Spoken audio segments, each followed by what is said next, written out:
Establishment اور کچھ سیاسی جماعتوں کی ملی بھگت کی وجہ سے ڈسکوالیفائی ہوا، جنہوں نے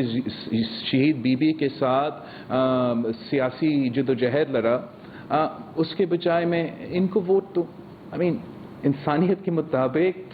پروٹوکولز کے مطابق بات تو بنتا،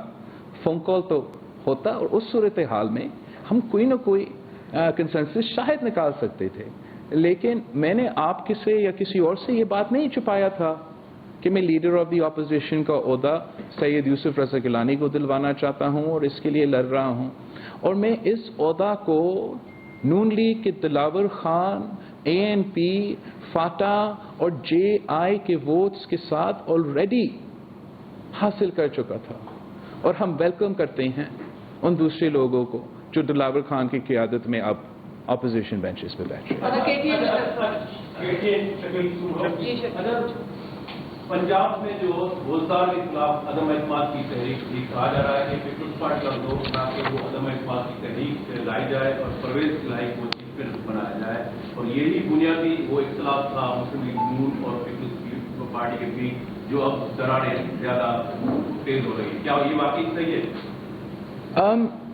ہم ضرور، جہاں تک عدم اعتماد کی بات ہے، یہ کوئی ڈھکی چکی بات نہیں ہے. ہم نے تو اسی ایکشن پلان، اس APC جس کو میں نے بلایا تھا، اسی کا ایکشن پلان میں ہم سب نے مل کے ڈالا کہ ہم عدم اعتماد اور پارلیمانی آپشنز استعمال کریں گے، اور جو ہمارا بات چیت اس وقت وہاں ہوا تھا وہ پنجاب کے لیے اسپیکر کے لیے اور نیشنل اسمبلی کے لیے بات ہو چکا تھا. اور جہاں تک کون بنے گا پنجاب کا وزیر اعلیٰ، میں تو بالکل سمجھتا ہوں کہ سب سے پہلے حق جو ہے وہ نون لیگ کا ہے،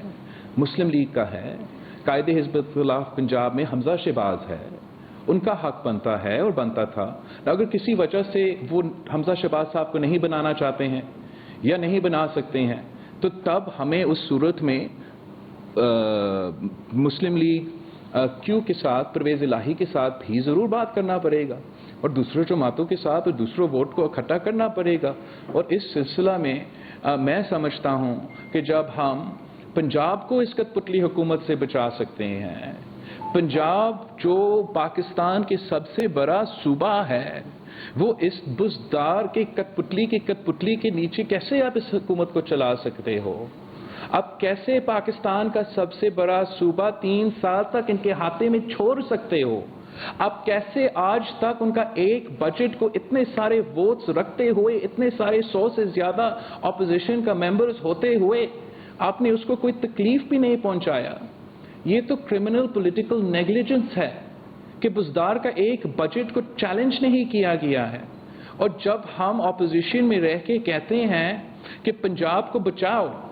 پنجاب کو بچاؤ اور کسی اور کو وزیر اعلیٰ بچائے، عمران کے ہاتھ سے پنجاب چھینے، اس کو میئر اسلام آباد کی حیثیت جب وہ اس کے پاس ہے تب اس پہ حملہ کرے اور اس کو نکالے، تو یہ ایک سیاسی اسٹریٹجی کے مطابق سیاسی فیصلہ ہے. اور اگر کسی کو کوئی اعتراض تھا کیو لیگ پہ یا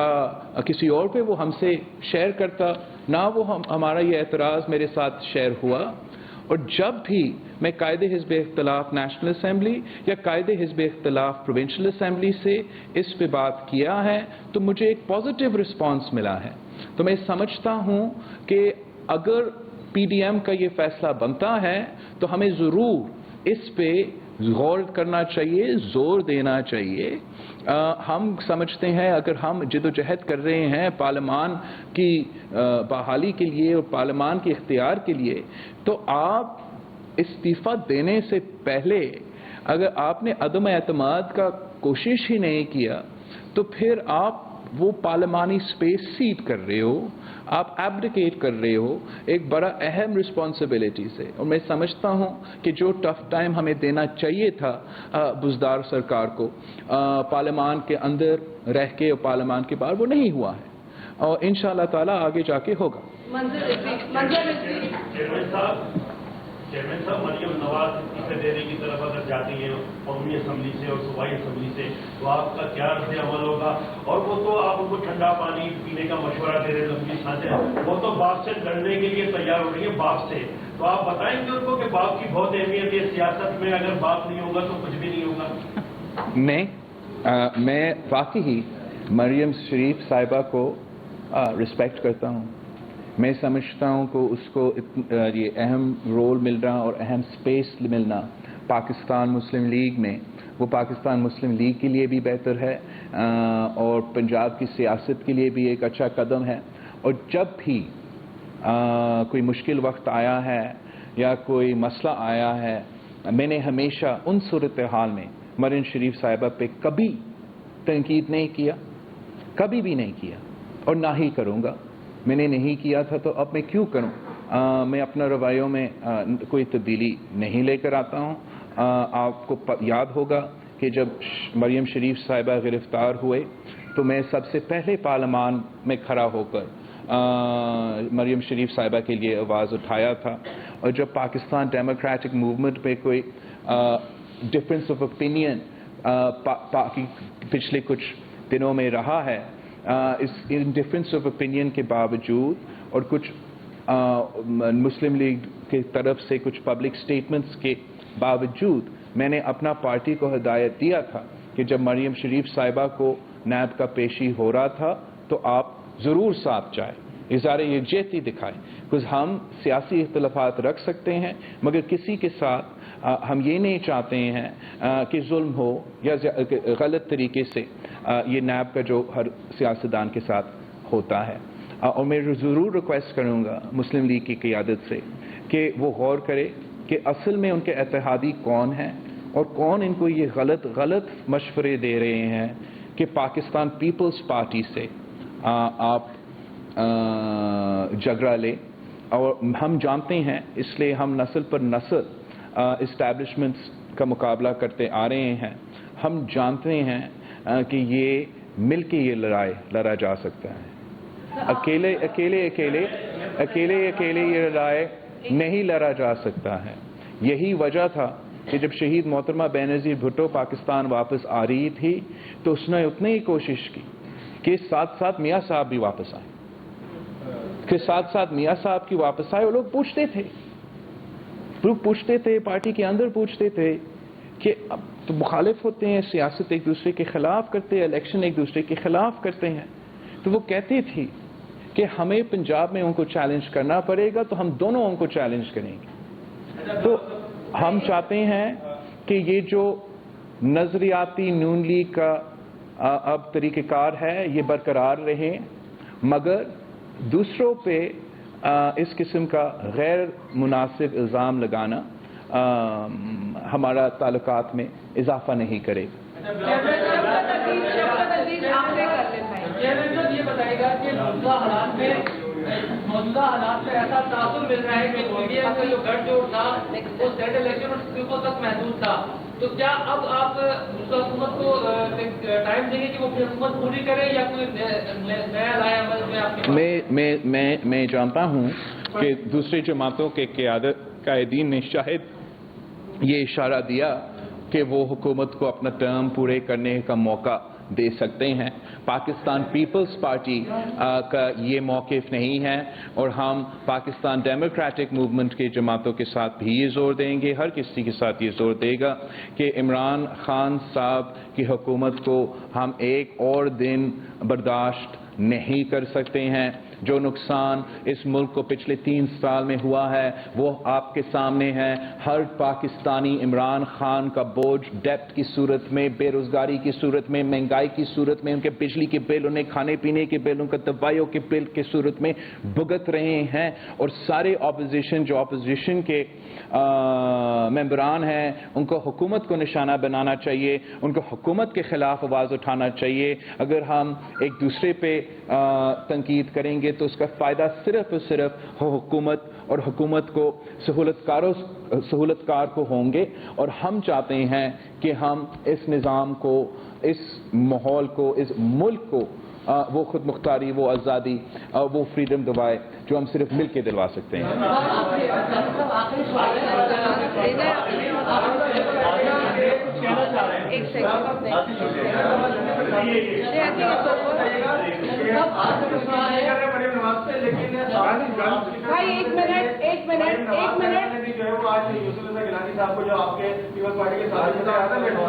ان کو واضح طور پر